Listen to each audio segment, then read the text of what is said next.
Hey guys, we are in the tractor. It is almost the middle of April and we are subsoiling. We're doing some of the first passes of the year. And we did a lot of videos on subsoiling probably about 4 years ago maybe. But we've upgraded equipment since then, and we've upgraded our subsoiler since then. And we've had a lot of reviews and feedback on wanting to know what we upgraded to and why and so forth. So I wanted to talk a little bit about our upgraded subsoiling, if you will.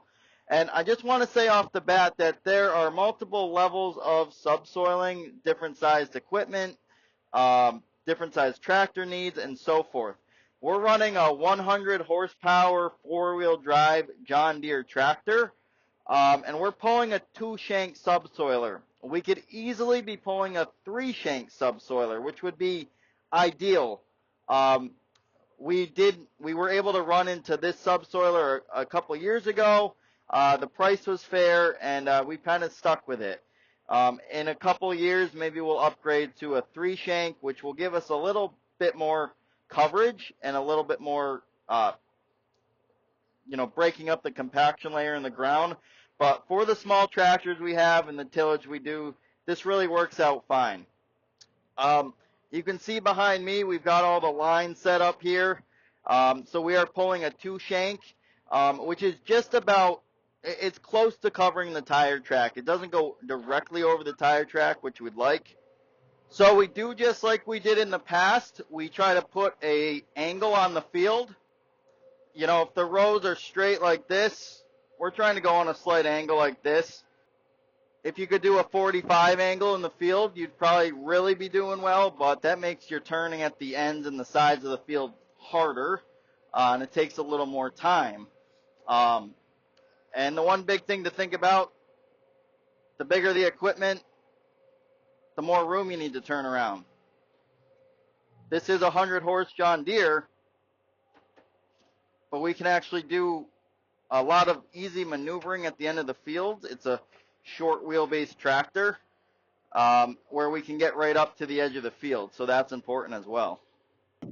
So guys, you can see that we've got 2 shanks in the ground now instead of 1, and what that does is giving us kind of double the compaction breakup in one pass. Instead of that single shank that wasn't covering the tire tracks, now we have 2 that is breaking up the dirt, the compaction, in that space, between that 6-foot space between tire to tire.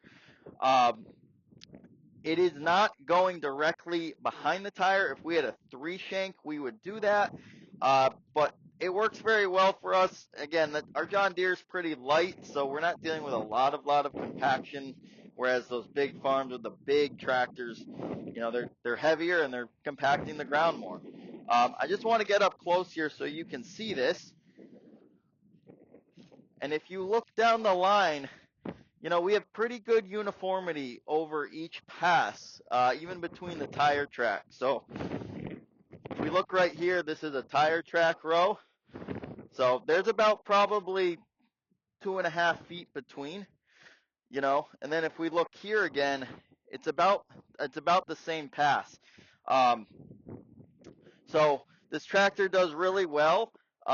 This tractor has increased our efficiency. We can go much quicker through the field with this subsoiler, and just the size of the tractor makes it a lot easier to get through acres. We can subsoil a field in about 3/4 of an hour per acre, I should say. We can subsoil an acre in about 3/4 of an hour, whereas before we were probably an hour to an hour and a half with our little Massey. So this does much better. As you can see him coming through right now at a pretty good clip. We're probably going about 2.5, 3 miles an hour. Before we were probably going about 1 mile an hour.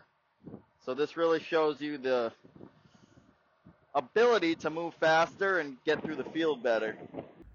Hey guys, I wanted to wrap up the subsoiling video by actually looking at the subsoiler still, not running through the field, and just giving you a quick look over of the implement that we have on the farm. Like I was telling everyone, You've probably seen it in our other videos. This is our John Deere 5105M tractor. It's about 105 horse. And we have what is definitely a smaller subsoiler for this tractor. This is a 2-shank subsoiler, and I'll step back so we can see. We got the 1 shank and the 2 shank here. This, I believe, has like a 3-foot span between the two, and you can see these are also not behind the tires. It would be ideal, like I was talking, to have 3, so one that would sit here in the middle in front of the other tire. But this gives us uniformity over the field. These are, I guess, concaved shanks. There's some shanks that are straight down. I like these because they pull through the ground a little more efficiently. They're a little more smooth. You don't have like this straight blade that is kind of fighting to pull through the ground. And the goal is that we really want to get down to at least a 1.5 feet. Our plow pan is about 8 to 10 inches down, so we really want to be breaking up below that.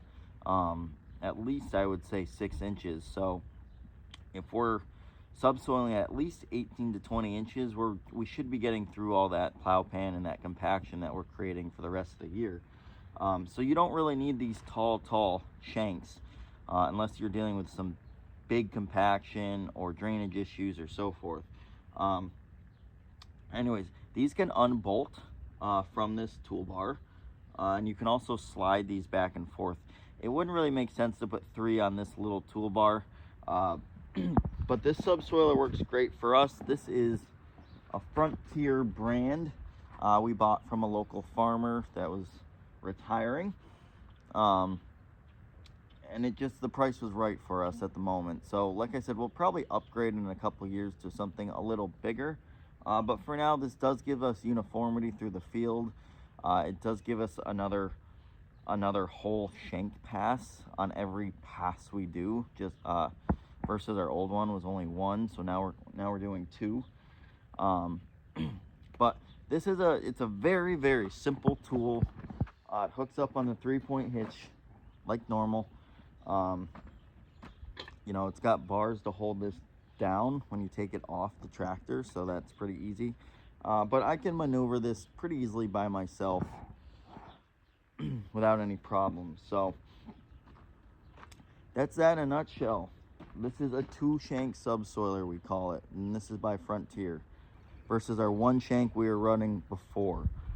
If you have any more questions or comments or want to see more videos on this specific subsoiler or how it's running or seeing it in the field, please drop us a comment, and we'll get that out for you guys.